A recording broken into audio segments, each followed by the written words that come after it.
Hi, welcome to day 47 of Purpose Driven Church for Unificationists. We are continuing and finishing the chapter on selecting your music. Rick Warren basically has emphasized the importance of music, that if he had to do everything over again, he would put more effort and more emphasis into good music. That's specifically targeted to the people that he's trying to reach. So uh, he's just continuing to give further tips and tricks, tips and good practices on music that they've learned over the years. The next one is that you preview all the music you use. Don't have any surprises in your service. He said one time they had a guest singer who'd sang a 20-minute song on nuclear disarmament. It's really interesting. But he says that if you don't manage your music will manage your service. Set up some parameters so that the music supports the purpose of the service rather than working contrary to it. He said, when you preview the music you intend to use, consider both the lyrics and the tune. Ask yourself whether the lyrics are doctrinally sound, whether they are understandable to the unchurched, and whether the song uses terms or metaphors that unbelievers wouldn't understand. Always identify the purpose of a song. Is it a song of edification, worship, fellowship, or evangelism?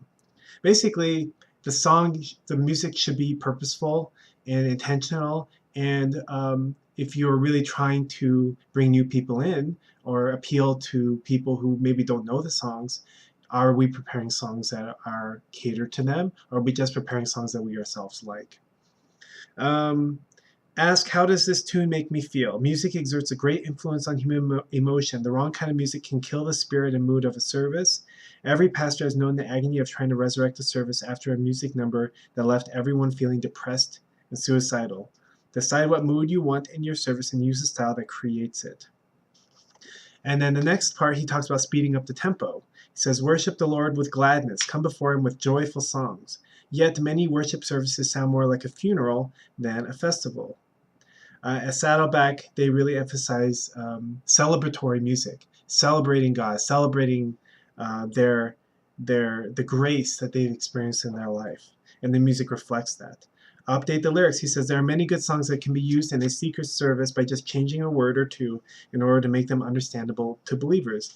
He says some people might kind of accuse you of being heretical by doing that, but he said the purpose of the music is to reach the hearts of the people that you're trying to reach. So if you need to change a word or two, don't stress out about it too much.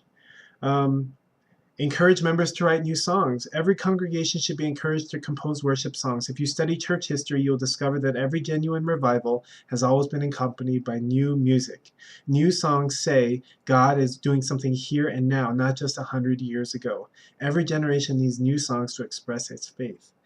We love old songs because of the emotional memories they stir within us. But these songs do not make the same impact on unbelievers or new people or even other believers because they don't share my memories. Um, if you really want to know if you're using worn out songs, so he talks about, not wearing out songs, not using them so much that people kind of lose touch with the value of those songs. He says you can try this experiment. You can record the faces of the people who are singing and see what they look like.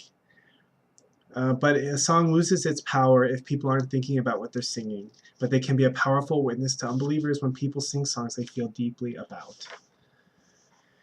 He talks about the using new technologies and new opportunities. He says think this through. We invite the unchurched to come and sit in the 17th century chairs, which we call pews, sing 18th century songs, which we call hymns, and listen to a 19th century instrument called a pipe organ. And then we wonder why they think we're out of date. But the same is for us now.